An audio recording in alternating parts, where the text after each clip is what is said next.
U.S. President George W. Bush sent his proposed budget for the next fiscal year to Congress Monday with a host of spending cuts. Mr. Bush promised to trim what he says was the excessive growth of the U.S. government under the Clinton administration.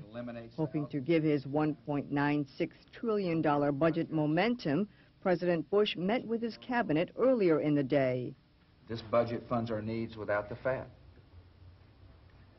It also represents a new way of doing business in Washington and a new way of thinking. Half of the 25 U.S. federal agencies face cuts or no spending increases. Many of the cuts are aimed at rolling back initiatives made by the Clinton administration. The State Department's budget grew by 5.2% to $1.3 billion, much of which will go for more personnel and to improve staff morale and security. James Millett is the Deputy Assistant Secretary of Budget and Planning. It's going to help morale by doing a couple of things. One, it's hiring people. We'll be hiring 360 people on the general side to help with the lack of people because we don't have enough floating people to train, and shortages. We're hiring 186 security professionals.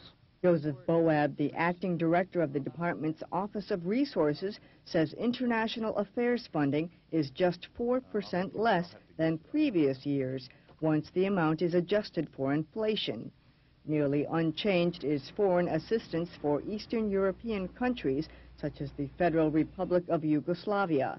John Riddle is deputy coordinator for assistance for Eastern Europe.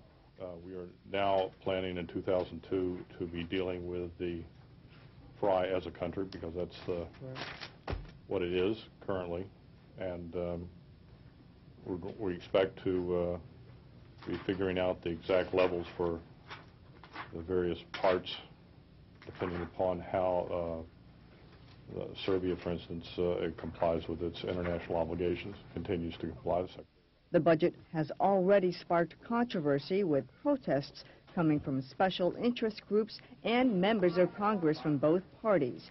The cuts in spending are part of Mr. Bush's campaign promise to cut taxes by $1.5 trillion over the next 10 years.